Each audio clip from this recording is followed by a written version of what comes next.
can't pay your rent? Here's the form for landlords and tenants to document it. Hey there, Christian Walsh, Coldwell Banker Wire Associates. We specialize in leasing single-family and multifamily sales in lovely Orange County, California.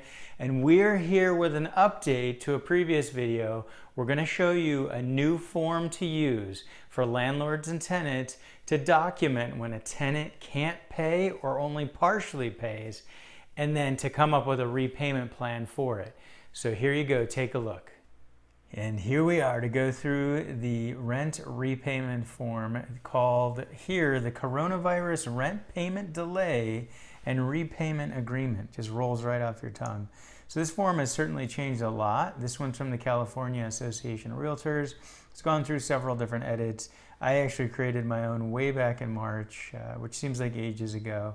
But this form, they've done a good job of updating it.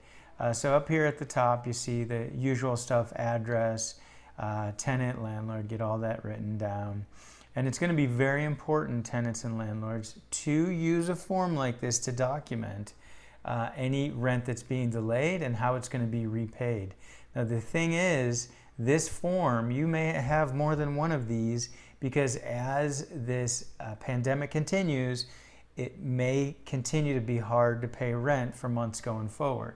So let's just run through this. You can use it now, and if you need it again in the future, you just draft a new one and you update the amounts.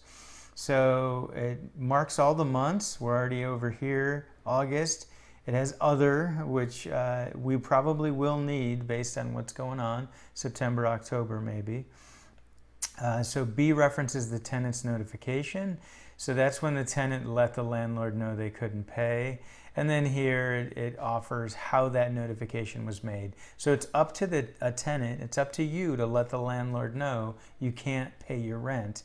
And Newsom's executive order says you have up until 7 days after the rent's due to go ahead and make that notification. But the sooner you can do it, the better. And then it goes through the tenant stated reasons due to COVID-19. So it makes it easy. You can check a few different boxes related to that.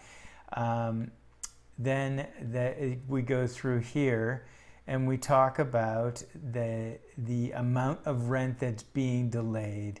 And we also reference proof that the tenant can't pay. So this could be a letter from their employer that their hours have been cut. We can show termination notice, medical bills, etc. So the tenant really should produce these at some point in time for a landlord. So this would allow you to document when that is shown. And then here, as mentioned, the amount of rent being delayed, how much was due, how much was paid, and how much is delayed. In some cases, there may be a partial payment. So you'd subtract that, and that's what would be delayed for the future. On other cases, there may be a full non-payment of rent. And you can see that it offers several months to lay it out. So you write the month up here. And then B is a summary of the total delayed rent. Again, if months ahead you're delaying rent, you can redo this. You're just going to take these numbers and add it to the next one. So here, the repayment plan. This is great that they added this. It talks about how many installments to repay the rent, when it's going to start, etc., when the first one and the last one is.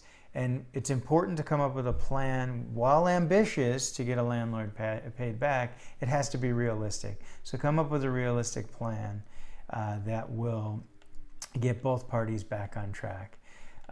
So here's the rent payment and repayment schedule, and you got quite a bit of space if you need it to show. In this case, you have what, 12 months. You could potentially spread out the repayment. You have space to go ahead and document all that. The important thing to note is that the rent is being delayed. It's not forgiven. And there's some other things in here it discusses related to leases and month-to-month agreements. There's room here for additional terms. What's interesting on this form, what's missing is if a landlord uses any security deposit. There really isn't an easy line to fit it in here, but that's where you'd put it. So additional terms, you'd put it there. Or if there's anything else like if the landlord's going to do a slight reduction for a few months, this is where you document anything additional. And then it goes again. An important point here, legal advice. Both the tenant and the landlord should seek the legal advice from a California real estate attorney. I can't give legal or tax advice, but the appropriate professional can. So then make sure both parties, both the tenant and the landlord, sign this form, date it, and then make sure that both have a copy of it. So there's a quick run through of this form. We do have a link below so you can request a sample of this form. So please reach out and we'll get you a sample of this form. All right, thanks for tuning in. I hope this helped out. So we hope you found that helpful to go through that form. It's very thorough, and this is what landlords and tenants should use to document any non-payment of rent and come up with an effective repayment program. So make sure you tune to all our channels and continue to watch, and sign up for our email newsletter where we'll keep you updated on topics like this and more. Thank you.